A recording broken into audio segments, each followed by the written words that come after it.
Hey everybody, this is Rydo, and we're back to the Lord of the Rings The Adventure card game. I had to relaunch the game, but you know what? It takes so long to get from the main menu down the 5 different choices just to get to this tutorial that I decided not to start on the main screen for that reason alone. It's not a very good interface. As a Mode Digital, I would probably take some blame on that. In all fairness, I would say this is probably one of their better interfaces. It does seem also like they try a new interface with every game they emulate digitally. So in this final tutorial, we're pretty much just playing with the option of deck selection. So by default, we have the starter deck here, and then there is an argument to play it again with the battle deck, the explorer deck, and the Shadow's Reach deck, which may very well just give us 3,000 fellowship points, which may not be really worth that much in the long run. It almost would make more sense to unlock more decks this way, but we don't. There is also potential here that we might want to try a different difficulty, but I'm not sure I ever really want to increase the difficulty. The festive mood in Bjorn's hall is broken when Glowin and Gimli burst in. At first, the celebrants laugh at the news that Bilbo has lost his pack, but sober up, Glowin growls. There's nothing funny about spiders of a Mirkwood. As Glowin departs to rejoin his friend, some revelers share a look. He's right. A threat from Mirkwood isn't to be taken lightly. The adventurers agree to lend their aid, but by the time they gather, the impatient old dwarf has already departed. Undeterred, the Fellowship heads up the Old Forest Road. Precious minutes pass with no sign of any disturbance. Then, as doubts begin to creep in, the sounds of violence just off the trail. Rushing forward, the adventurers see a massive spider close in on Glowin, who shouts that Bilbo is taken. The spiders of Mirkwood seem driven onward by some dark intelligence. Alas, what began as an attempt to aid Bilbo is now a fight for survival. It is weird that there's a tutorial here really just to have us continue and wrap up the story. That feels like the only reason it even exists. Where normally, after like a deck building tutorial, it would have just said, now go play the single player adventures, and that should have been that, and the story should have been wrapped up in the previous tutorial section. I am Aragorn, son of Arathorn. I am Arwen, Elrond's daughter. My axe is celestial hands. So now it seems like we are very much getting just default audio lines of dialogue instead of scripted lines of dialogue. So apparently on the first draw, they never explained this in the tutorial at all. You can swap out some cards and redraw to, I guess, stop you from having just an awful starting point. So we know there's going to be a lot of things, so equipping something from 0 is probably not terrible. Ranged is probably not necessary.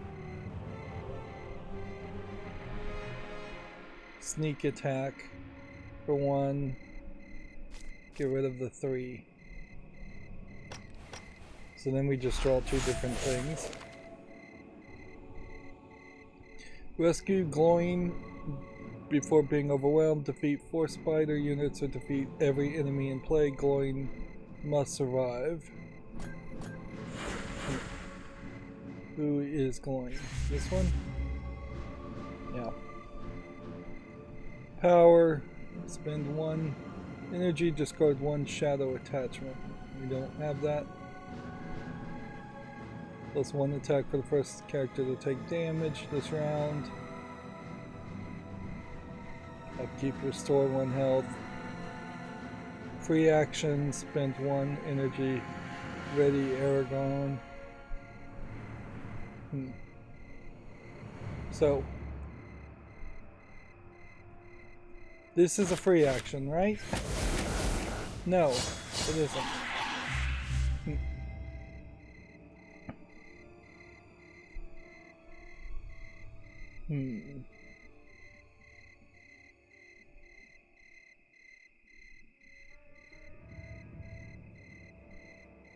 So it seems to me like the move here would really be to power this guy up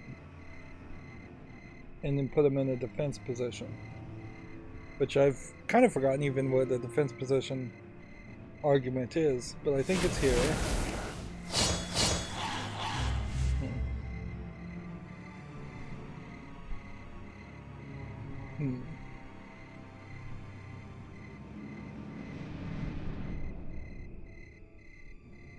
So here we could play this and do 1 damage to that, but we shouldn't do that first. We should go ahead and just do that and kill that.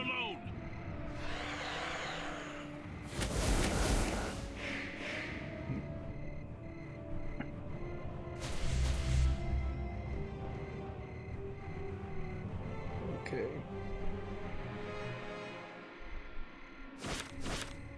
Play that. Kill that.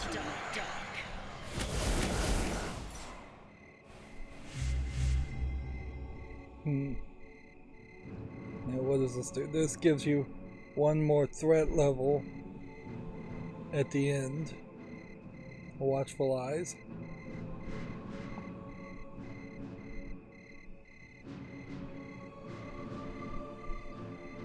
Seems like I can just win here. Though, just attack, attack, attack. Without doing anything else. So maybe we just hold on to the cards.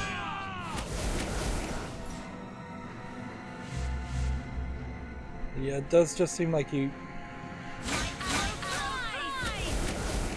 really doesn't have a turn to do anything. So now he's passed. So let's see. I'm going to give this guy extra attack. I'm going to go ahead and just summon this character. Swings too. I think can we put like this character in defense mode? Yes, you can. Should I do sneak attack now? I don't think so. We could use this power. Spend 1 energy and ready him. That's not worth doing. 1 resource. Down. Complete the goal for the location. Travel to avoid the looming threat. Okay. So come on.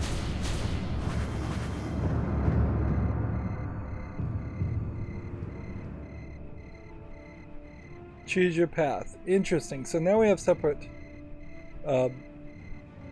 options here. Something is stalking you to return to Baron's Hall back the way you came along the Old Forest Road, or find another route. Perhaps there's safety in the woods. I mean, I assume this is just a 50-50 choice.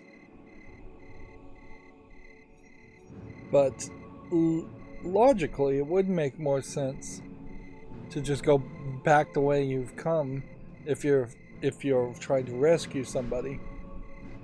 But it feels like in Lord of the Rings, it would be more interesting to find another route and go forward.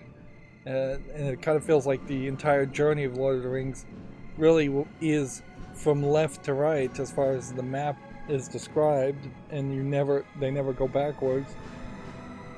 Which maybe the story would have been a little bit interesting if they ended up going backwards, but it would have just made a long book even longer. Let's go with find another route. Sure. With the threat of the spiders momentarily abated, you stopped to catch your breath. When you entered the woods, you had no clear plan. And with the news of Bilbo's abduction, it is clear that you should now return to the Hall and organize a proper expedition before attempting a rescue. You prepare to embark on this course of action when you hear the nearby howl of wolves. First spiders, and now wolves, as the whole of Mirkwood risen up against you. Running down the old forest simply won't do. You decide your best chance is to find a path straight through the woods. Running through the darkness, you leave the wolves behind while navigating a maze of branches and leaves. Before long, you are hopelessly lost. And soon after, you hear the now familiar sound of chitinous creatures dropping from the trees to surround you. You evaded the wolves, only to stumble into a den of more spiders. So, the story clearly branches at this point, so these can't just be excerpts of the book. There's now two different possibilities, it feels like. And now I see a reason why you might want to actively play this a couple times. Resolve every hazard to find your way through the Mirkwood forest. Glowing musters survive. All of my health is upgraded. Nope. There, we can heal him. So which of these are the ones that would be the most helpful?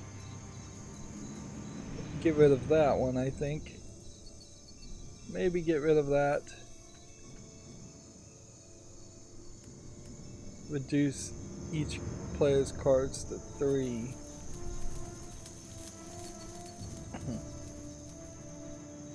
Alright. So we have something with guard.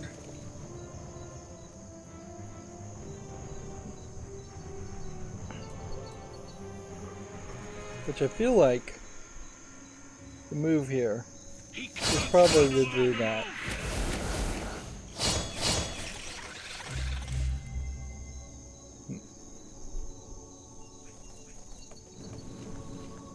Then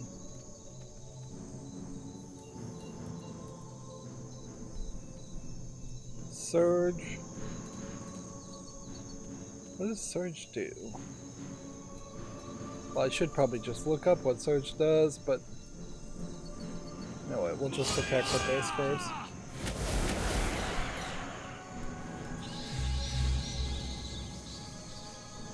Okay.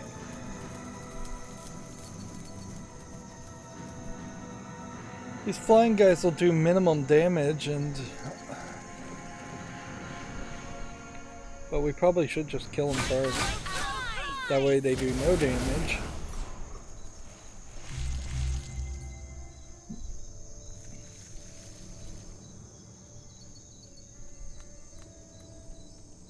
Let's see.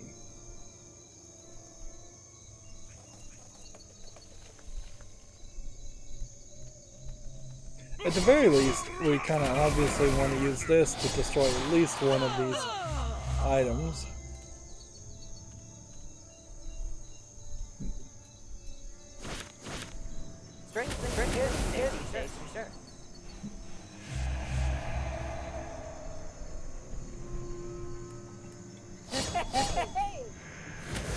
With another flying creature, though, we may not be able to do much.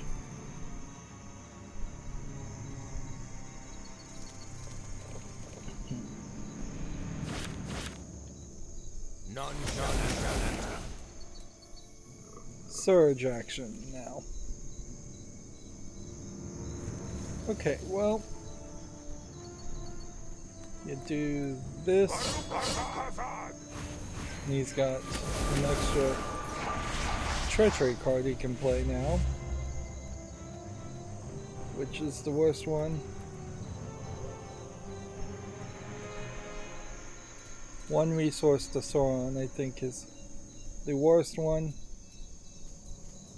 So let's get rid of this with that attack. Sauron passes.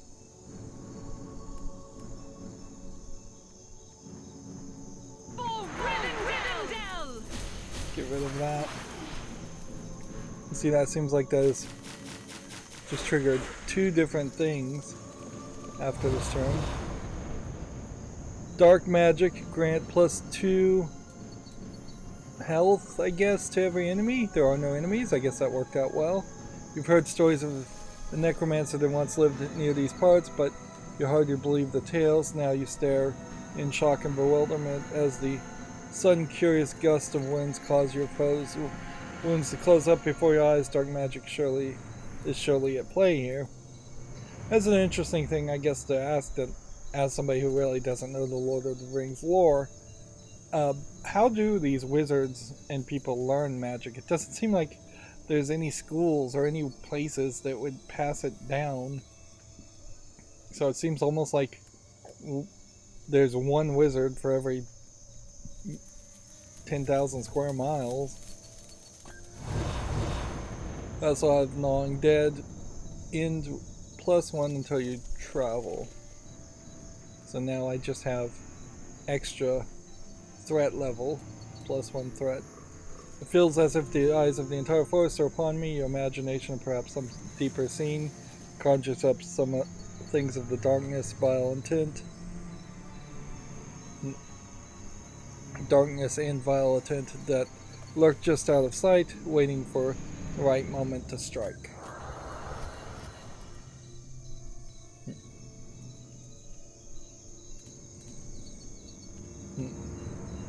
Guess we'll heal that one.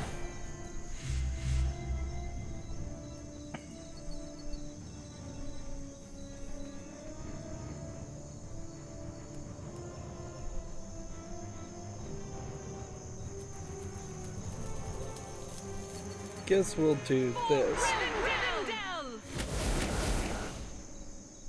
It kind of seems like he barely has any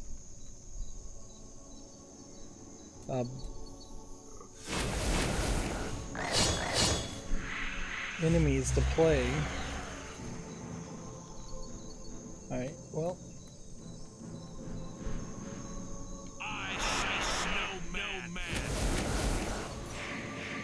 And it kind of just does not seem like there's anything that could really get in our way. I can't play this, but I could use this power to ready myself to do this.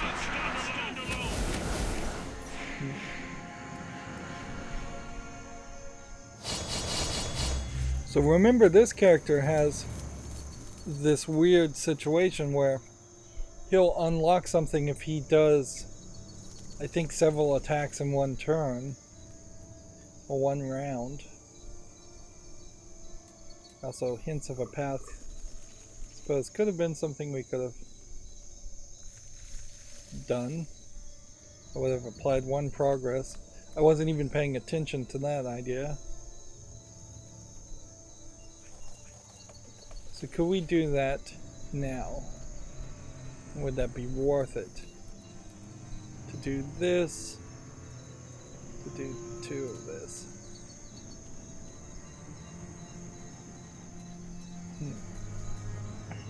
I think I would just rather get rid of that. And then we'll put this in a defensive position.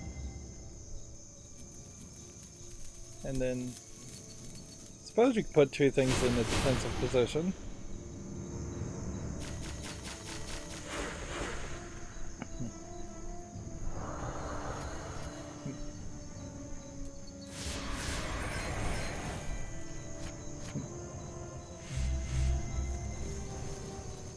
Store 1 health, it's not probably worth it. Putting a guard on the field might be worth it.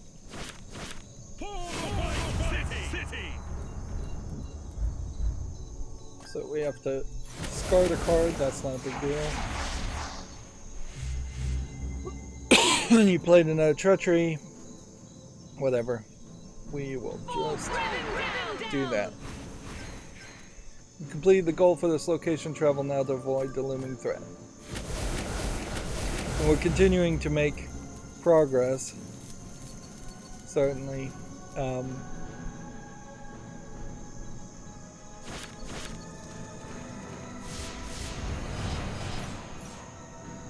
We're making progress towards achievements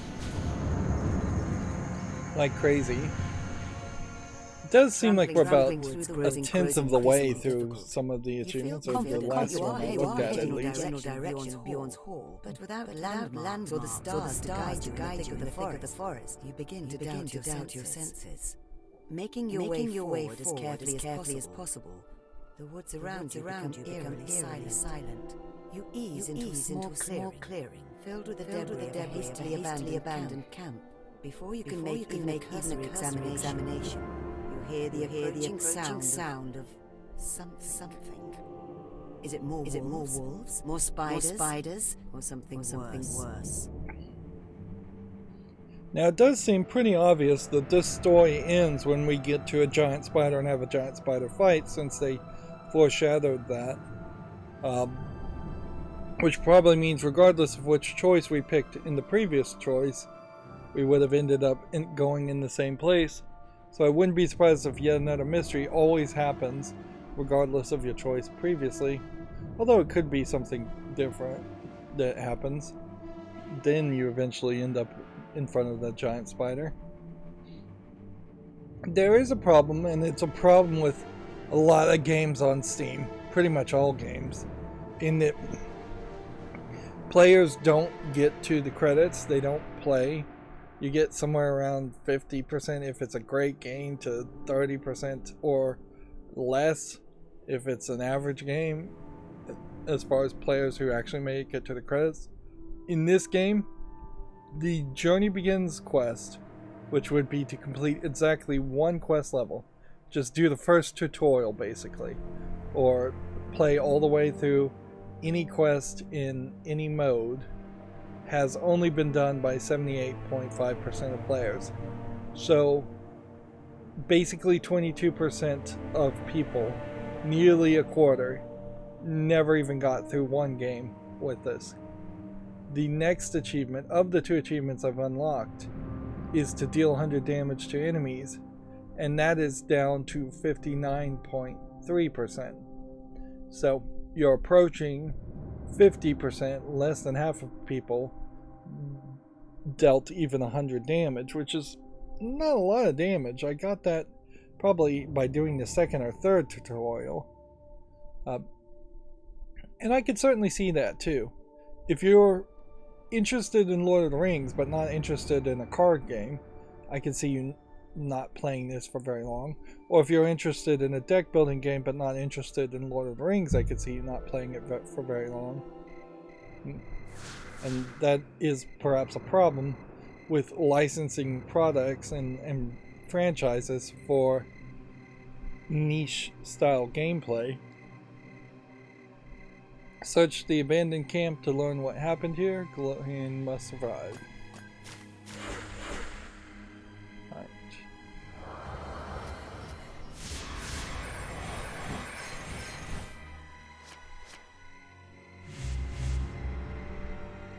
So I could spend energy to give something block.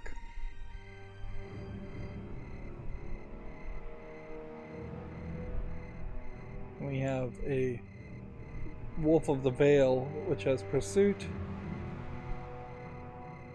Block path this is keeping you from engaging any other objective. Gain some clues to share back at the Baron's Hall. +2 resources each player. Restore 2 health to every character.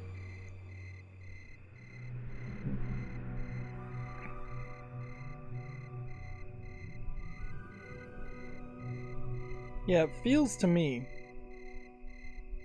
like you would want to do this, I guess, since you can't do anything else. We just prepared very nicely here. Then just go ahead and do that.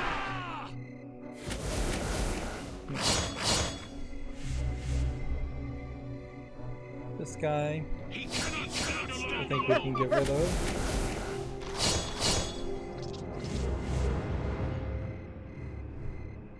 Okay. So if we use this free move and then attack that.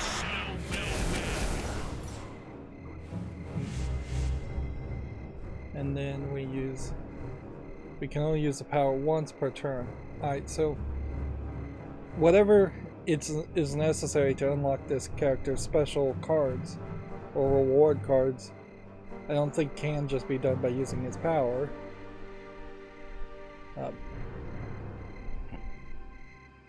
Low on supplies, +1 threat each time you play a card. Well, that's gonna suck. So we have to just do this.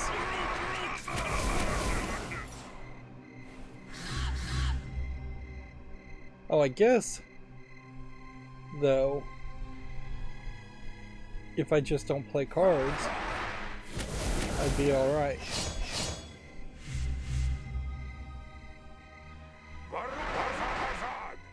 We completed the goal for this location. Travel now to avoid the looming threat.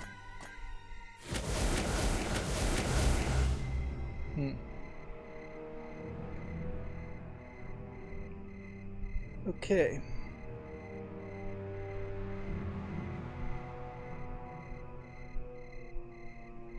If I play these two, then travel, I think I'm safe.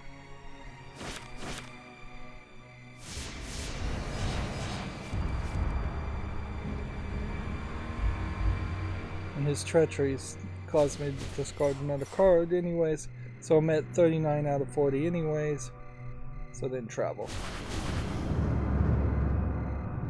Clearly traveling is an interesting concept and can soon make out the for lights this of kind of game. in the distance.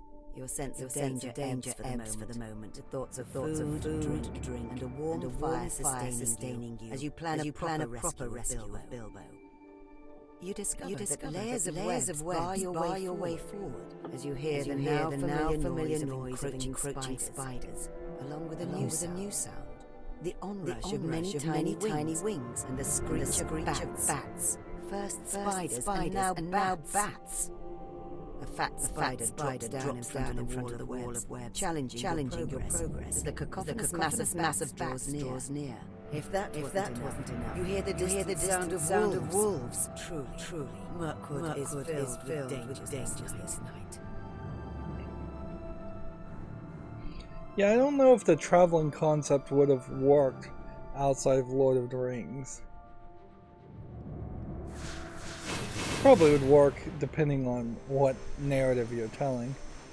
Final encounter resolved the wall of webs to break through the spider's trap. Cloying must survive. This is once again a fairly long experience, and I guess that's what we're gonna have, is that every game is going to be about 30 minutes long, which a guaranteed 30 minutes is rather long compared to a potential 5 minutes or less that you might have playing another kind of card game. Yu-Gi-Oh! Card games can go very long, but they don't have to. You can get network errors and quick disconnects almost instantaneously. Exhaust one random hero through the next round, beyond worry. As one of your companions slumps to the forest floor in exhaustion, you are reminded that Mirkwood is an implacable foe, impossible to defy. Implacable? I don't know how to pronounce that. It can wear down even the strongest of those who would venture within the dark and twisted confines. Clearly, there's a level of writing that I assume is also commonplace for Lord of the Rings, where they just like to use a lot of words, a lot of medium-sized to big words to describe things.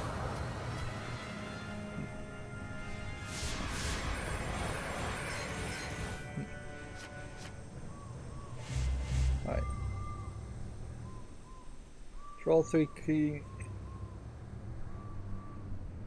Draw 3 cards, deal 3 damage, or minus 3 fate.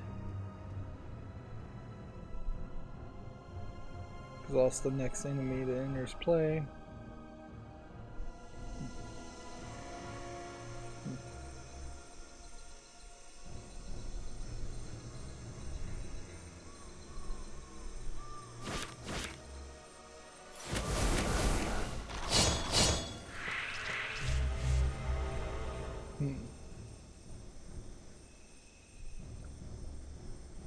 Deal 3 damage.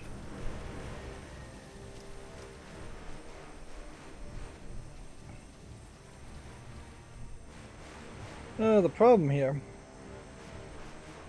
is probably we want to get rid of things with guard, because we can't just attack.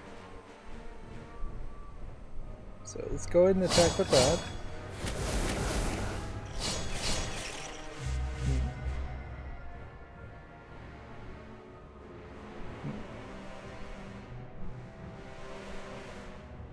And then we have to attack with that.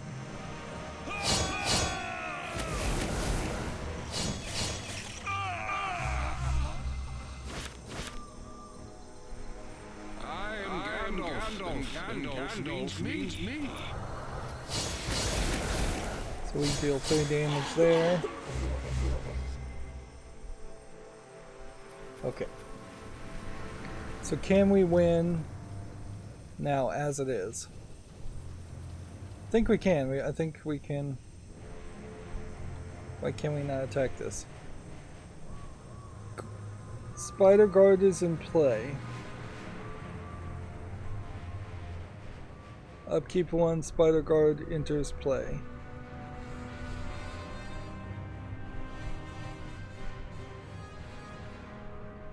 So I guess the idea is you cannot attack it until the Spider Guard is gone. Which we have a Spider Guard here. Giant Spider is not Spider Guard though. So I feel like the best bet is to probably put that in defensive mode. Okay. Then I think we've just got to kill the Spider Guard.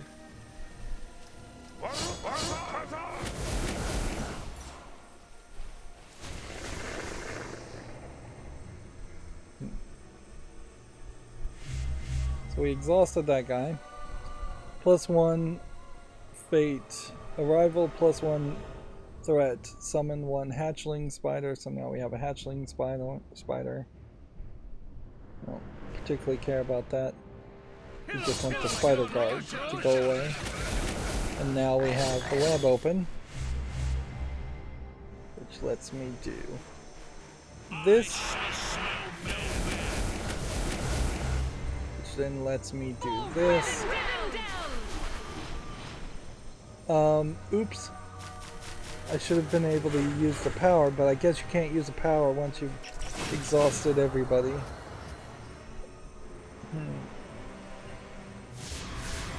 Which, that's something good to learn. Continuing making progress on things.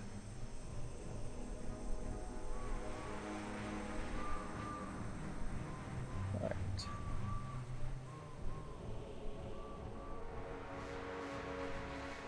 Guess we'll put that in guard mode.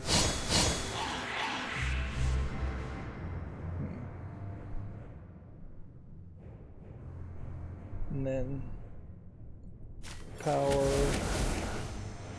guard mode.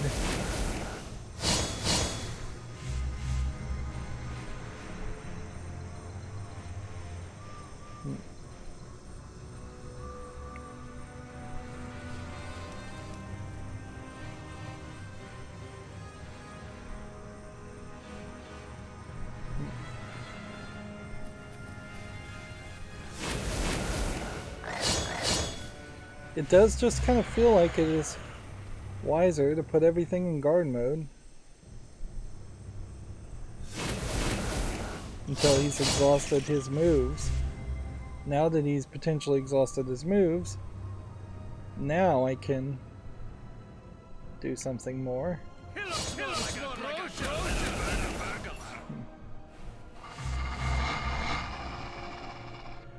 It does definitely feel like Sauron's going to be somewhat limited. +1 attack when attacking a wounded target. That's going to suck. But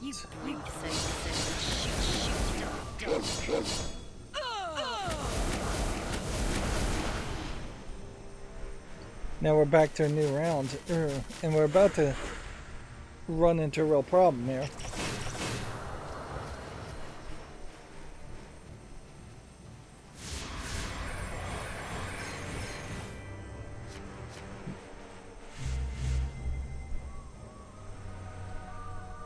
Guard. Play a guard character, I guess.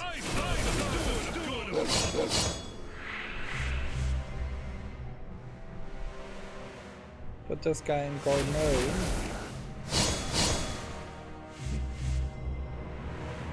Spend an energy. Had to put him in guard mode again.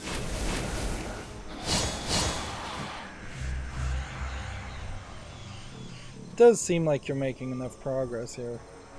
Otherwise, though.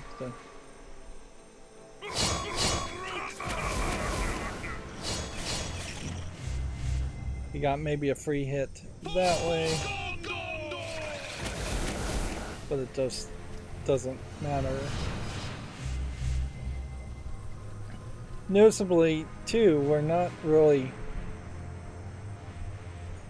ever going to have 50 threat unless we just move incredibly slow.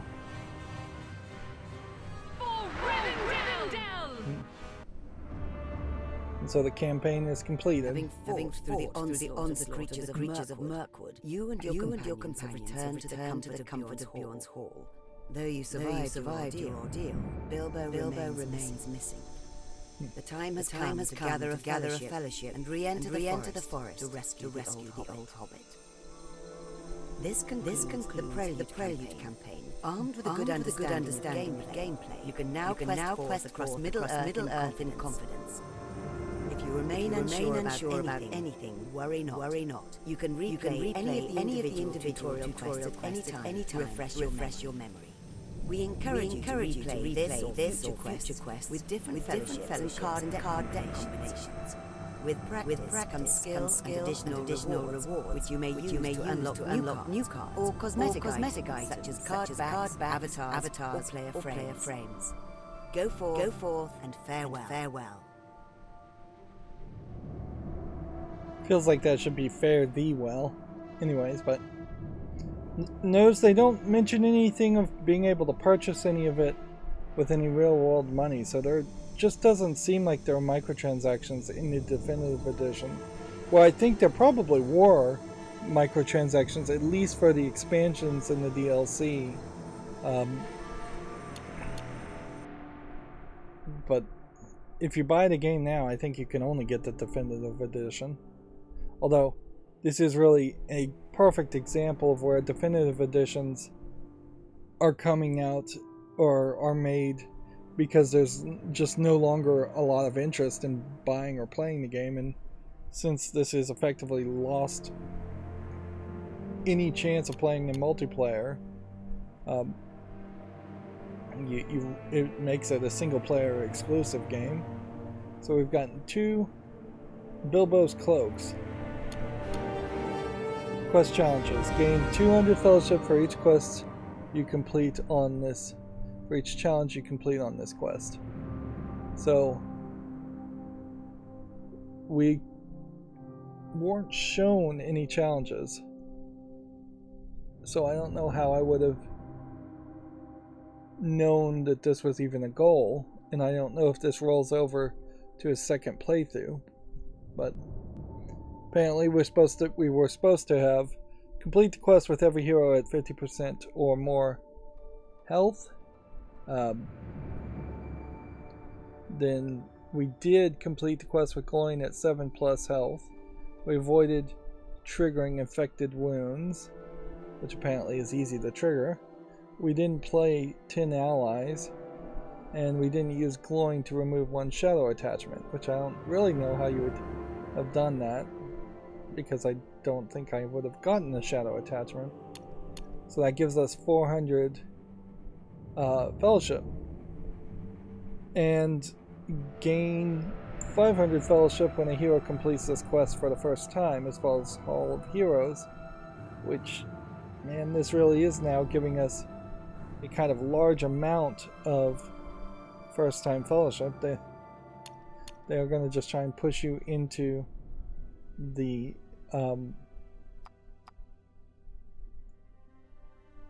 storefront, I guess, at this point.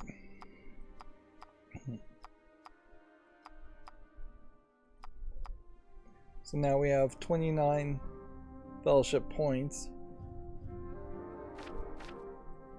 I guess since it is just customizations, the real question would come down to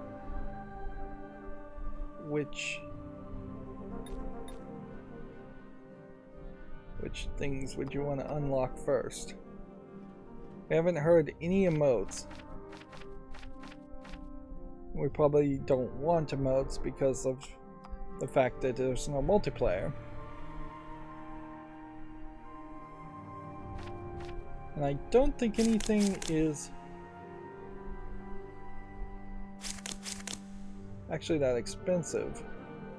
So it would be a short journey to get different card backs, where it would be a much longer journey to get all the avatars. It'd be a short journey to get all the frames, but the frames aren't visually appealing. And seemingly I can't purchase these because I maybe already have those.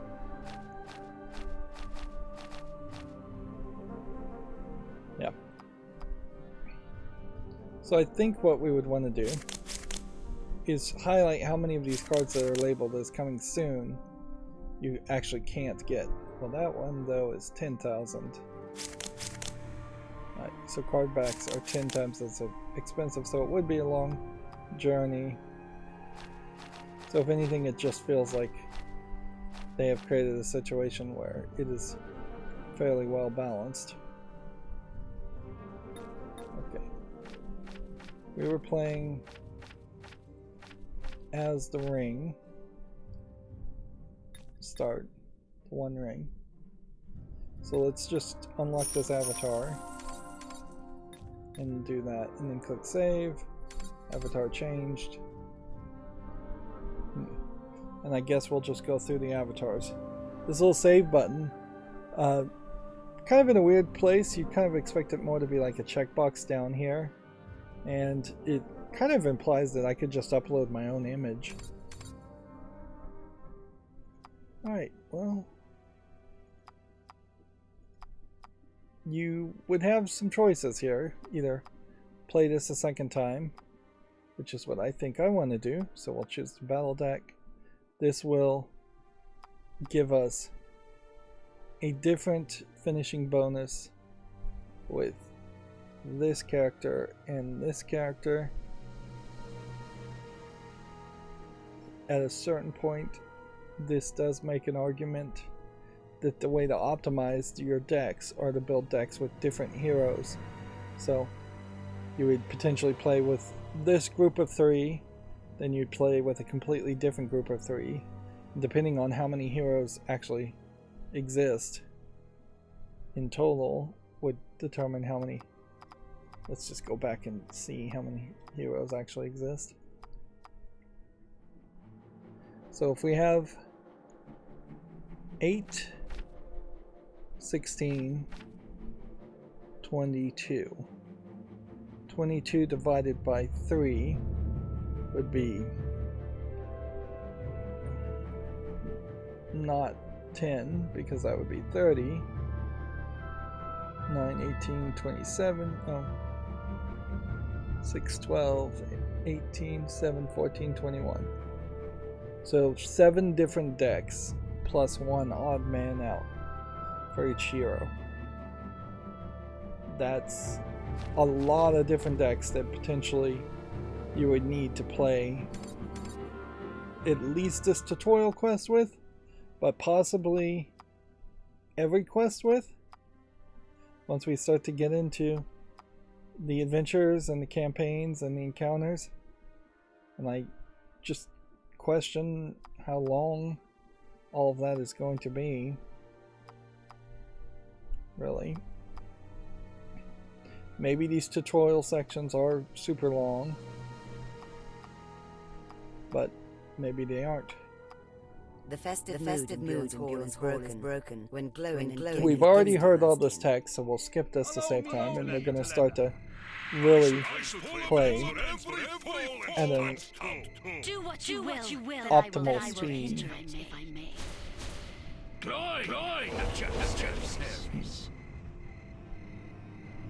We'll take a dwarven axe. We can get rid of this probably. Probably get rid of something simplistic like that.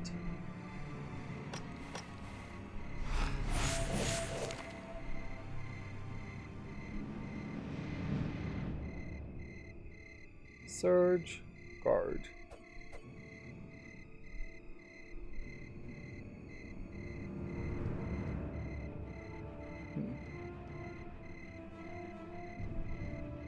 We don't have a dwarf with guard.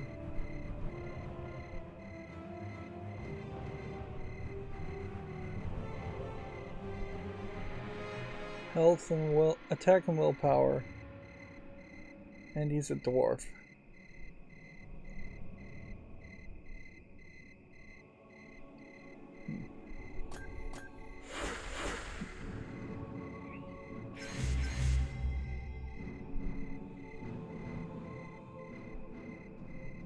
Defend. Now we don't have someone, I think, that has a massive amount of healing ability.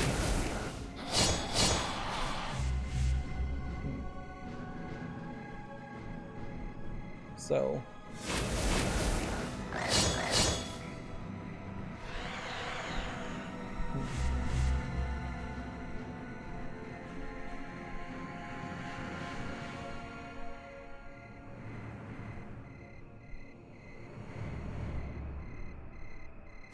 play Surge. Shall be preserved. Then that lets us kill this. And then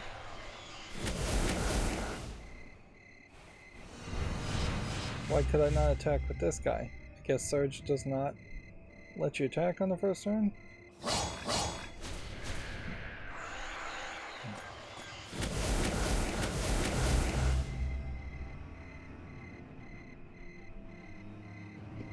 Yeah, there's nothing more. I could end my phase and raise up something, but that wouldn't make a lot of sense.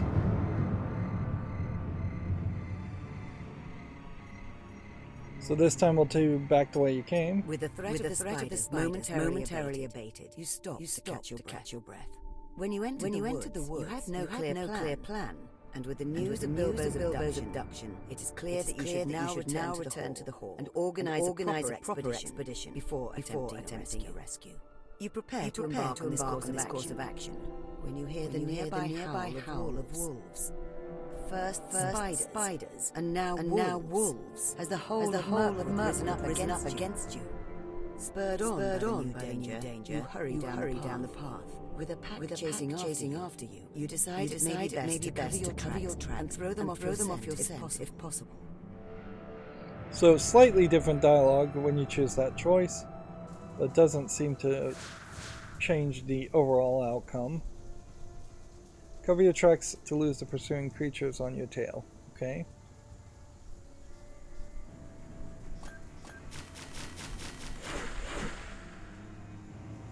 Let's see.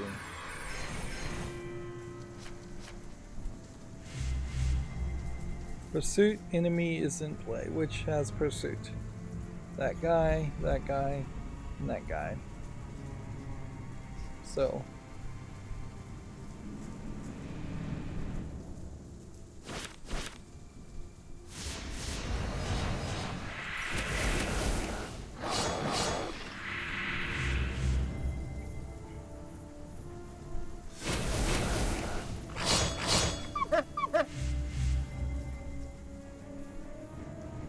Warrior's Sword. Exhaust one ally, ready a different ally. Okay, we might do that. Summon a random ally. Play somebody with guard. Play somebody with guard first. Now what I don't think I want to do, looking at this, is I don't think I want to spend the extra energy of playing on higher difficulties. Particularly if the game is going to just encourage me to play over and over again. Feels like it's going to stretch things out. Okay.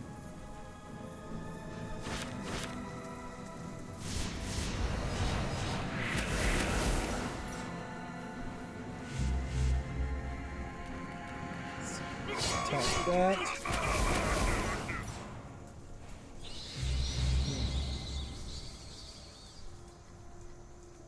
Exhausting this ally to ready this ally.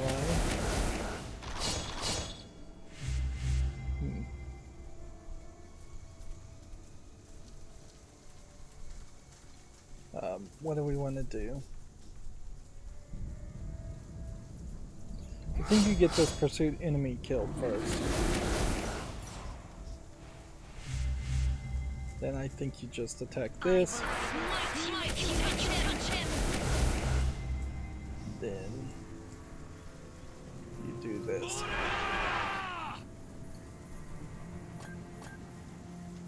And I guess you put this guy in defense mode, and then we travel.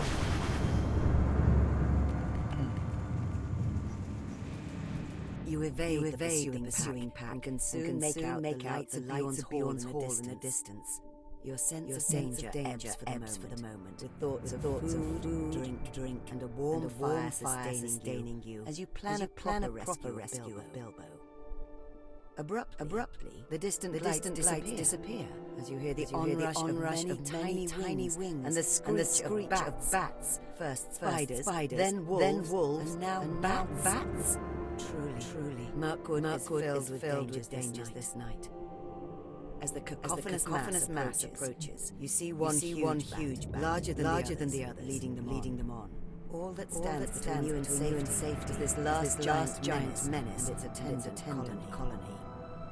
So it seems like the middle paragraph in this dialogue and the previous dialogue was exactly the same when I chose the other path. But then the first paragraph and the third paragraph are different. Interesting. It's almost like it is a descriptive paragraph and then a lore paragraph, then a descriptive paragraph. Well, I wonder if maybe the quests outside of this tutorial quest are going to be a little bit shorter. Otherwise, it is going to be very weird to potentially want to play this a fourth or fifth time. I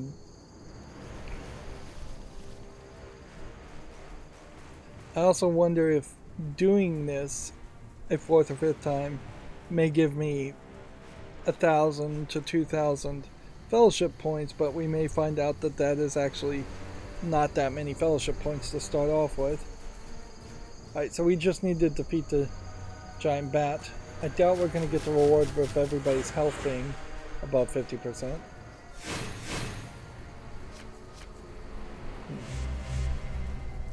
Gain 2 health and gain block.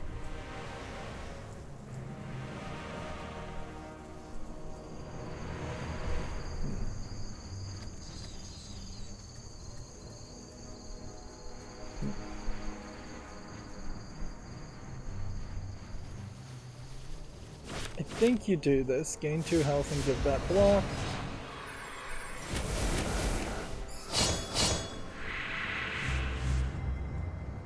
I don't think I've had much of any other choices. You can't attack anything that's flying because we don't have any ranged attack. Which is kind of logical here, now that I look at it, that the move, if you're going to go down this path and fight bads, is to have a deck with a lot of ranged characters. That clearly makes a lot of sense.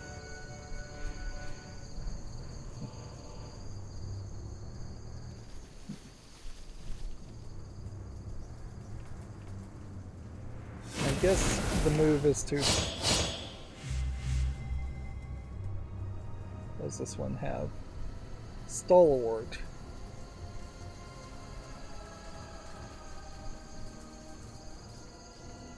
Which, stalwart, I guess, probably means that it... Well, let's just check the glossary. We got 2 S words that I'd like to know the definition of. It's not a good system. There really should be just like A through Z down here so you could jump to a letter. Or even at the top. Okay. Stalwart means the unit with this keyword does not exhaust after the first action each round unless another effect states otherwise. Example, Tom Took has a star brooch attached. He does not exhaust if he uses it. His first action to attack an enemy, engage an objective, add to the fate meter, or activate defense. However, the doc, he does exhaust if he uses his first action to activate his power, since activating a power exhausts the unit automatically. Of course, Tom Took can take another action first, then wait to activate his power as a second action. Okay. On Surge, this keyword grants you 1 immediate action. You can use it to perform any action immediately, play a card, have a character attack, or engage, use a character's power, or add willpower to the fate meter. So Surge gives the player an action. It doesn't allow just immediately have a character attack. Still doesn't feel like it's quite resolving and being programmed correctly. If I'm gonna be honest here. I wouldn't be surprised if some of these cards are not reacting in the way that they should be reacting.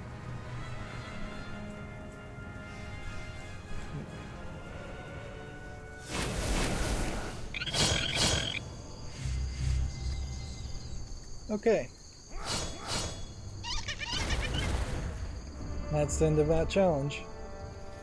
We got an achievement, or made progress towards achievement. You and your companions have returned to the comfort of Bjorn's Hall. Though you survived your ordeal, Bilbo remains missing. The time has come to gather a fellowship and re-enter the forest to rescue the old hobbit. This concludes the prelude. I don't think we need to listen to the rest of this. Okay. So what does this give us with our second victory now? Gives us 1,000 fellowship this time, and we'll get 1,000 fellowship the next time. But if we played a 4th time, I don't know if we'd get 1,000 fellowship then. We have unlocked the Elven Scout player avatar, which I won't switch to that. I'll just purchase a new avatar that's exactly right to this character and then use that next game, and we'll probably do that almost every game.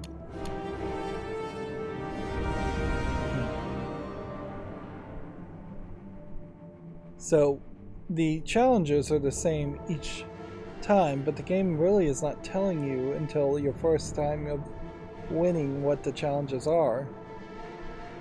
So again, we didn't play 10 allies, we didn't have the heroes at 50% more health, we didn't remove a shadow attachment. None of those really seemed like they would have been possible. And even if we had done that, that would have been 2, 4, 600 more fellowship, so this very well may not be that much fellowship.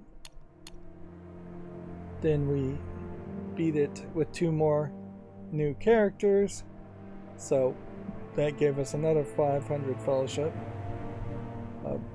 But this Hall of Heroes,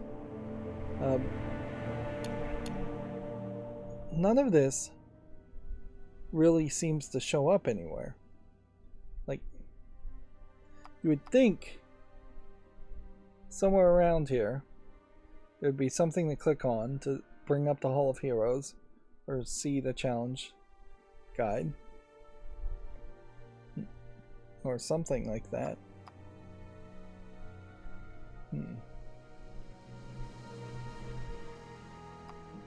It's not in the deck or anything like that. This would be one new character, and this would be one new character, and then we really would have to go into deck building. We probably are at a point where it makes a little bit of sense to go into deck building and start to make some real decks. So who was this character, by the way? Since this is the one with Arwen. That's not the character that we had, though. We were playing as this character. Roselle Alt 1. Click the preview.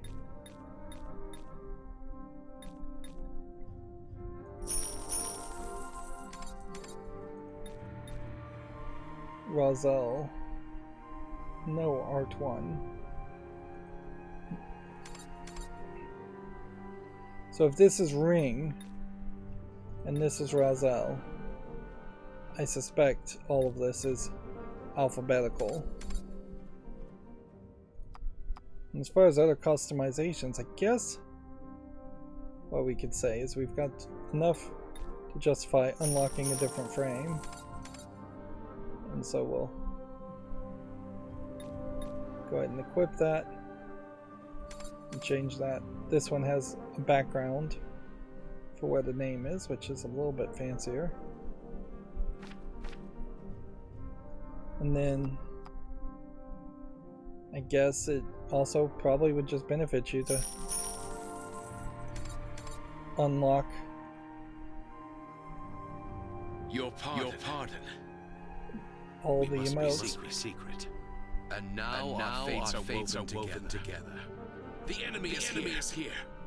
We should begin. I drink to the fortunes of your house. We will press on day and dark.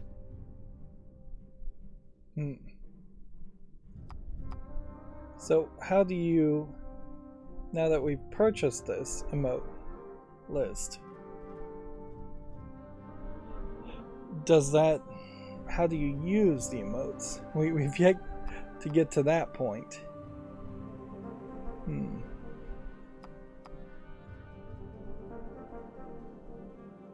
Pre-built, custom, create a new list. You do that, and then apparently you might be able to have 7 of these, and then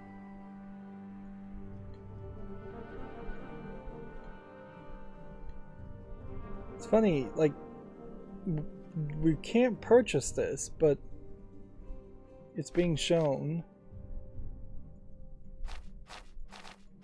So yeah, I don't think I'm at a point where I could make a custom, because I would have to have 2 things. Let's just experiment with this. We'll just purchase this one. We'll take out the thanks from that. We'll put in the thanks for that. And so the idea would be all the emotes would be this one voice actor.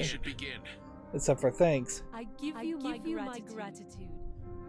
Which, since you have 3 heroes, it kind of then necessitates the idea that you would have potentially 3 different people making the lines of dialogue. And so this 7 of 7 is just these 7 different types of emotes here.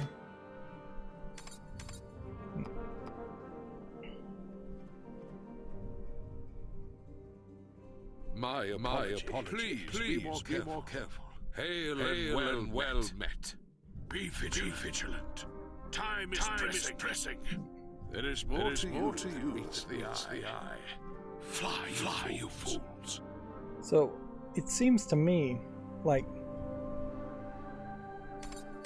you just start off with 2 emote lists that are pre-built and they are just locked and there's just nothing else to it, and it's just poorly explained that that's the case. And I just don't know if there shouldn't have been a better explanation here. Something that says already unlocked, or just unlocked, instead of it just being empty. Or the 2 built-in ones just being at the very beginning. Your forgiveness I request. Your quest stands upon the edge of a knife. My heart is gladdened upon our meeting. He's a very wordy. The schemes of the enemy.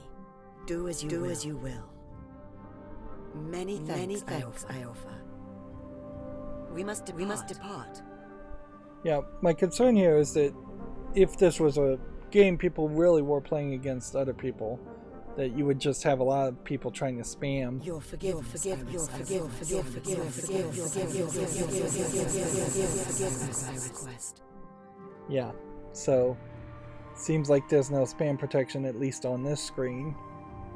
And long wordy dialogue, even if not spammed, is not something you're going to want to play very often.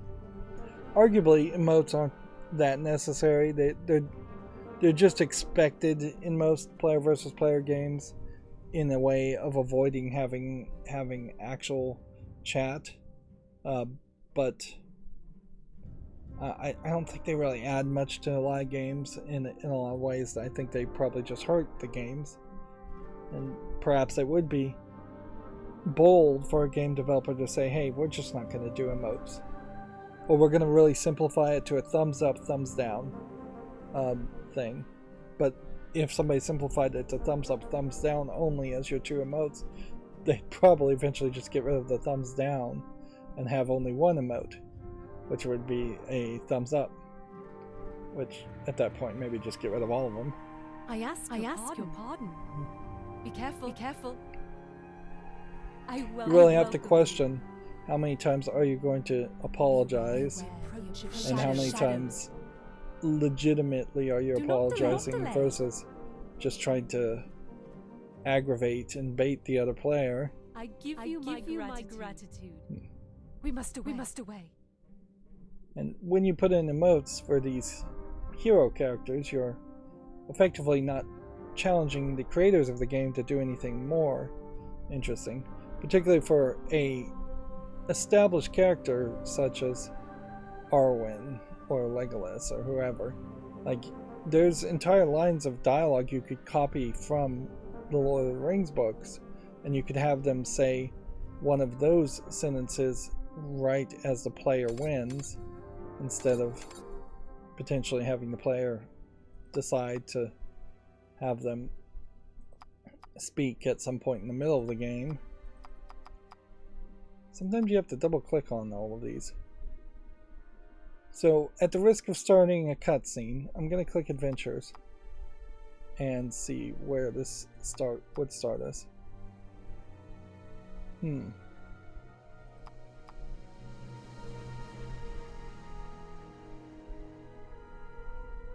Well, we may not have as much game here as I thought, or it may just be a case that more adventures are going to unlock later, or maybe there is just a entire situation here where there was plans for more content and that content disappeared, or there was a storefront to buy more content and the storefront went down. It definitely seems like there's a decent amount of content under this, particularly if each one of these quests is going to take about an hour. That being said, this isn't going to turn into anything that would be an equivalent of, say, playing Yu-Gi-Oh! Master Duel on a daily basis for several hours a day. Like, At most, we're going to have a 20-hour experience, it feels like.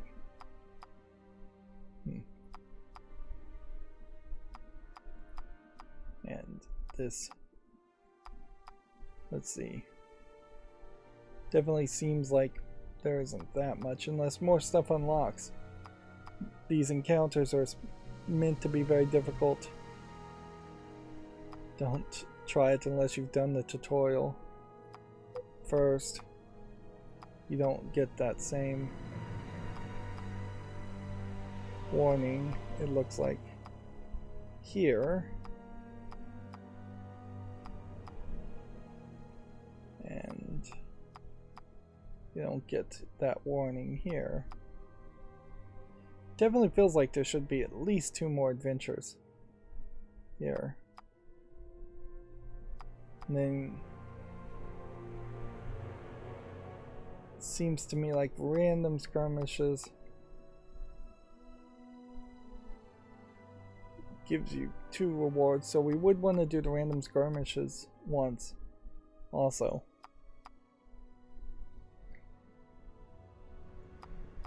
So yeah, it definitely feels like you're shortchanging yourself if you don't do the tutorial and you don't do this tutorial level 3 times. Yeah, that is a little weird. But what I think I want to do, since I need to end the episode here, is I think we'll do a quick play next episode. And then whenever we find that we have some free time, we will go back and do that 3rd tutorial run. We still have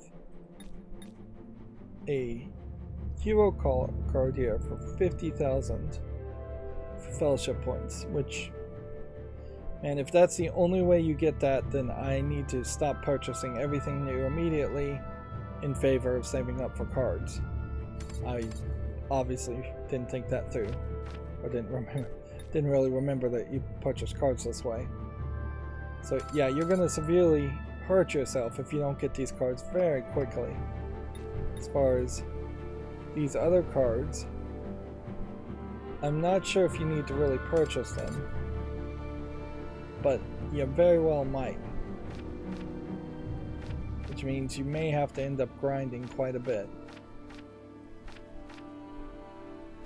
Yeah, it definitely feels like it's getting back to that thought that the tutorial may not give you as much rewards as doing a regular quest may give you for the amount of time you put into it.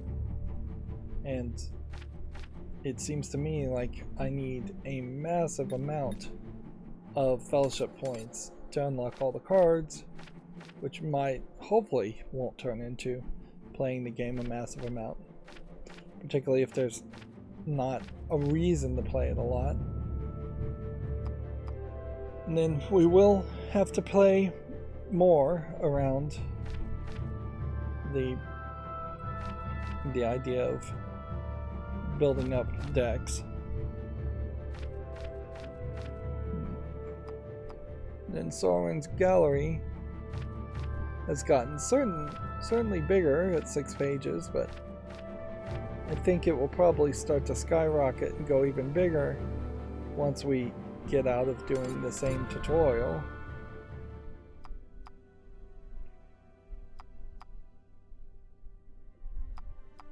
Yeah, so yeah, I think best bet is to do this, the Dark Vision random skirmish. I assume always has the Balrog and always has the same reward. There's no lower difficulty option, which I don't know if we really need a lower difficulty option. I don't know if deck selection changes based on which level you're on, or if you select a deck in one place and it selects the deck everywhere. It could easily work either way, I guess. Alright, well, that's going to be it for this recording. As always, I ask you to like, share, subscribe, comment, and watch every second of my videos. If you want to support me further, there's some links down below in the description box. Thank you for watching. Have a good evening.